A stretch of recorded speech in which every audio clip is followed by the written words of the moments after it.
Joining me now, former Trump campaign manager Corey Lewandowski and former Trump campaign aide David Bossie, both great Americans and co-authors of the new book, Let Trump Be Trump, an inside account of the Trump campaign released today. And the two of you should know better than anyone. Great to have you here. Congratulations on the book, which we recommend to you highly, I must say. Thank you. Let's start with what's going on today. This narrative of collusion seems to be giving way in the left-wing national media and the Dems to something about obstruction of justice. I mean, it's hard to stay up with their program. Lou, where is the accountability for an FBI officer who didn't take Hillary Clinton's statement under oath, who changed the writing of what the narrative should be if she should be prosecuted, who interviewed Huma Abedin and had to be removed from the special prosecutor's office months ago, and we're just learning about it now. In secret. In secret. In secret by the special counsel who's supposed to investigate things like secret things.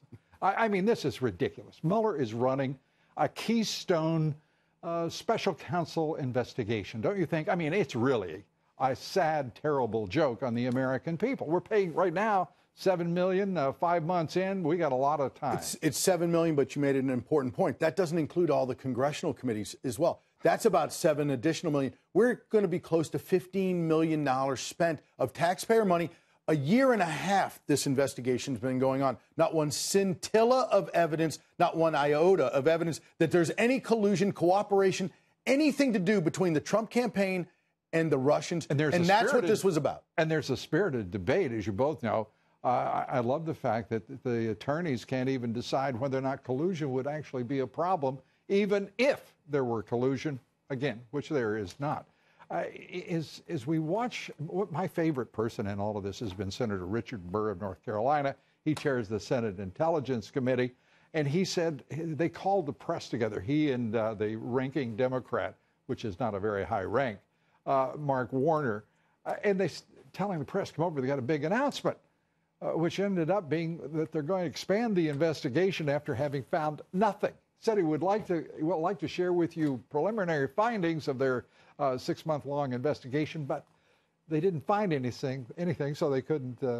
Yeah, I mean, it gets worse and worse. How, in the campaign, did you ever expect that you would see this kind of a frontal assault on the President of the United States from the Dems, from the GOP establishment, from the deep state, the intelligence community, one and the same?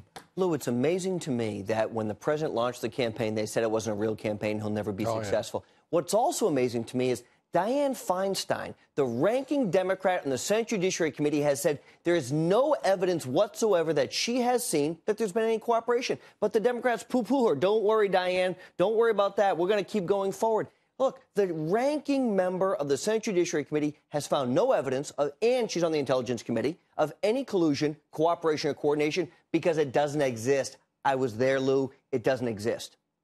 And let me ask you, your book, I think it's terrific. I think it's, by the way, I love the messaging. It's pretty straightforward. Even I can pick up on it. Let Trump be Trump.